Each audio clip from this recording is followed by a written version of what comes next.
பாப்பா சனிக்கிழமைங்காட்டி கொஞ்சம் லேட் பண்ணிட்டீங்க சமைக்கிறதுக்கு. சனிக்கிழமை கொள்ளுப்பருப்பு செய்யலான்ட்டு இருந்தேன்.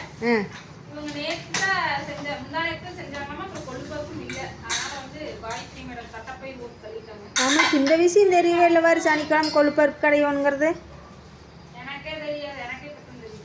எனக்கே என்னென்னமோ புஸ்தகத்தில் படிக்கிறேன், சாமி புஸ்தகம் ஆன்மீக புஸ்தகமெல்லாம் படிக்கிறேன். ஆனால் எனக்கு இது தெரியவே இல்லை. ஆனால் சனீஸ்வர பகவானுக்கு கொள்ளு வச்சு கும்பிடுவாங்க, அது பார்த்துருக்குறேன்.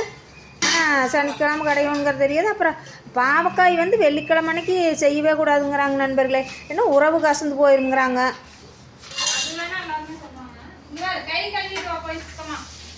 அப்புறம் கீரை வந்துங்க நண்பர்களே வெள்ளிக்கிழமை செய்யக்கூடாதுங்கிறாங்க. அது எங்கே செவ்வாய்க்கிழமை வெள்ளிக்கிழமை கீரையும் செய்யக்கூடாதுங்கிறாங்க. நாங்கள் மாற்றி மாற்றி செஞ்சிடறோம். எந்த நாளாக இருந்தாலும் கீரை செஞ்சிடறோம். அதையும் கொஞ்சம் சொல்லுங்க நண்பர்களே, எங்களுக்கு தெரியல.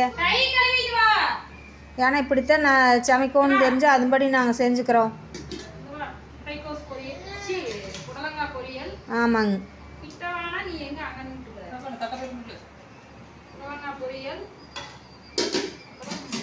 தட்டப்பயிர் கடையல், அப்புறம் தட்டப்பயிர் ரசம், இருக்க ரசம். இதுதான் வந்து நம்ம வீட்டு ஸ்பெஷல்.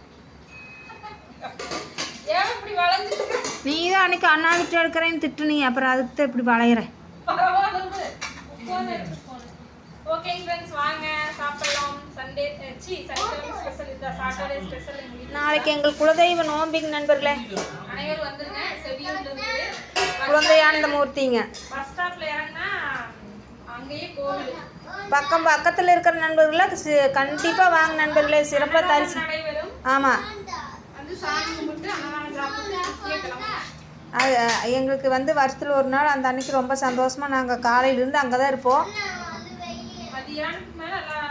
வருஷம் கரிச்சானுக்கு ஒரு கடா வெட்டுவாங்க நண்பர்களே. எங்கள் குலதெய்வம் வந்து சுத்த பூசிங்க. அவர் வந்து ஈஸ்வரரோட சேர்ந்தவர் குழந்தையானது.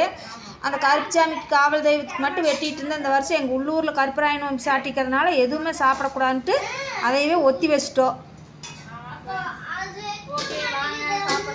கடாய் வெட்டவே கூடாதுங்கிறதுனால சும்மா சுத்தமாக சாமி கும்பிட்டு சைவ சாப்பாடு அன்னதானம். ஆமாங்க நண்பர்களே, அனைவருக்கும் காலை வணக்கம். சனிக்கிழமை வாங்க சாப்பிட்லாம்.